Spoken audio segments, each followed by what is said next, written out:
I used to be a very heavy smoker and overweight and stressed, and one day I just got sick and went into the bathroom and things weren't quite right, and Mike said, "You're having a heart attack." I said, "No, I'm not. I just have the flu." My daughter comes in, she says, "You're having a heart attack."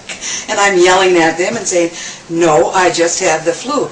Well, as it progressed, and this was a few hours that I was being stubborn, and then it got worse and the pressure came. And then I said, "Okay, now you can call the ambulance."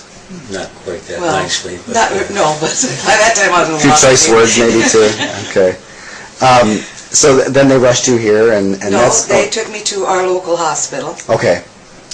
And all I remember, I thought they took me from the ambulance to the helicopter. That's the way I remember it. But they took me from the ambulance to the hospital to the helicopter. And that was in Hartford? Yes. Okay. And I remember landing here, because I woke up and I looked out and I said, "Oh, this is really cool." And then 8 days later I woke up. Wow. After that I couldn't tell you what happened in those 8 days. A lot happened in those 8 days. Yeah. Apparently. Yeah.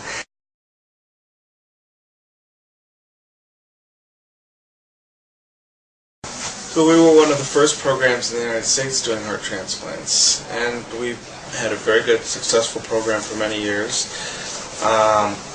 Reaching 700 is not something that most programs have reached. Having said that, the past couple of years we haven't had as many heart transplants as we did in the past, mainly because of a more widespread kind of, a greater number of programs that are available in the Midwest. That wasn't the case when we were earlier on.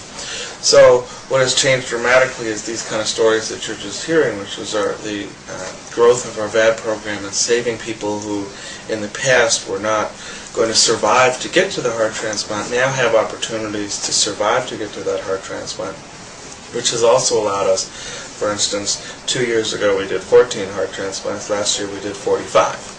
So that's a completely different animal, and so going forward our expectation is to get very high, very fast, and to be one of the top programs in the country. And we hope to have not only good numbers, but good outcomes, just like Patti. And to me, that's such a satisfying thing, because you can see the results of your work.